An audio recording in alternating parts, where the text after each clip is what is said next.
Hey everyone, and welcome to week 5, if you can believe that.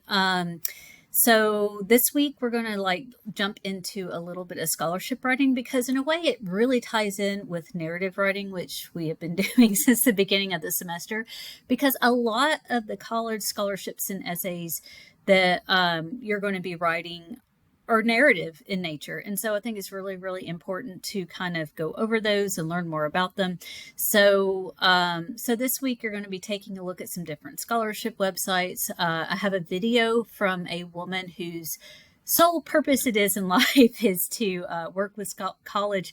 Technically, it's college entrance exams, but I think she has some really, really good advice that transfers over to scholarships as well.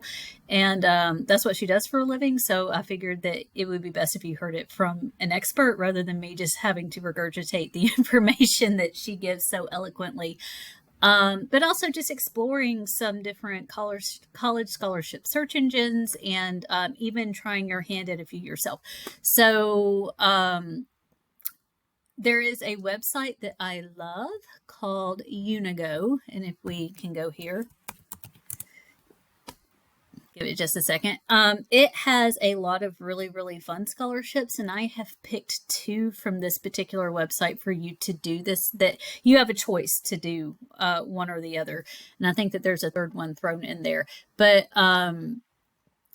one of them is the Zombie Apocalypse Scholarship. I don't want to give too much away too soon, but in our discussions, we're going to be discussing tropes, because when you are asked to write kind of a more creative writing type scholarship, you have to kind of think, okay, well, what kind of stories are out there about this? And do I want to go with those tropes, or do I want to maybe do something a little bit different and try something different than what they would be expecting to make it stand out. So just to warn you though, and the reason I'm showing you this is because sometimes this has happened when students try to do this at school, because I know a lot of you try to do your schoolwork at school. Sometimes depending on your particular school's I don't know what I want to call it, protections. Like I know Rutherford County, we run into this because I do dual enrollment in Rutherford County and my kids go to Rutherford County schools. A lot of times it will block certain YouTube videos. And so I do have 3 videos from YouTube and in the discussion boards this week. A lot of times it will let you play something like what's going to be in your asynchronous assignment this week, because it's not a movie clip. It's, a professor giving advice. But for some reason, if you can't pull these up, text me, send me a message, email me, and I'll try to send them to you another way. This happened last semester where some of the kids that I had could not open some of the YouTube videos. So they are in there, but if for some reason you can't see them, just let me know and I'll text them to you or something, and you should be able to see them on your phone. Another quick thing. So your narratives, due today, this is Sunday. I will try my best to get them graded over the next few days. There is inclement weather in the forecast, so right now they are calling for some snow. If it snows, my kids will be home, including my toddler. His daycare does close if Rutherford County schools are closed. And if my kids are home, I will just warn you, it might take me just a few extra days to get them graded, because I do like to read through every single one of them, try to give you some thorough feedback on any revisions that might be needed. And typically I do try to get those turned around very quickly.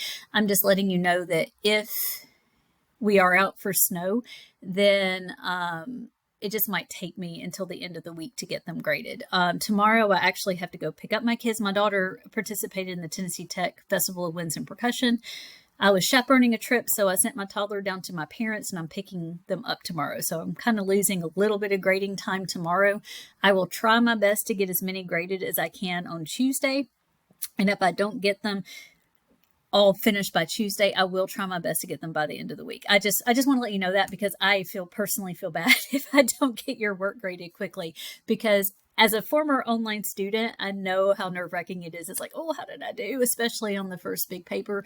But just know you can revise it. So if you look and you don't see a grade that you're happy with, you have the freedom to revise it. So don't panic. All right. But I took a look at your rough drafts that you were turning in. I skimmed through some of them. I replied to some of them. And so overall, y'all are doing a great job. Like, I am not overly concerned about these for you based off of what I've seen so far. So just be aware of that. So another quick thing is in last week's assignment with, I'm just going to move it to the course home here, so we're not just looking at The Walking Dead. In a lot of you had questions about your cover letters and resumes, and just real quick, I want to make a comment on those. Like, for these, like, you get credit for doing the assignment, like, unless like you have completely not done it or leave a huge chunk of it out. Like, if you don't do the whole assignment, then I'll take some points off. But for a cover letter and resume for your age group, 16, 17, 18 years old, people know that you haven't done a lot, and that's okay.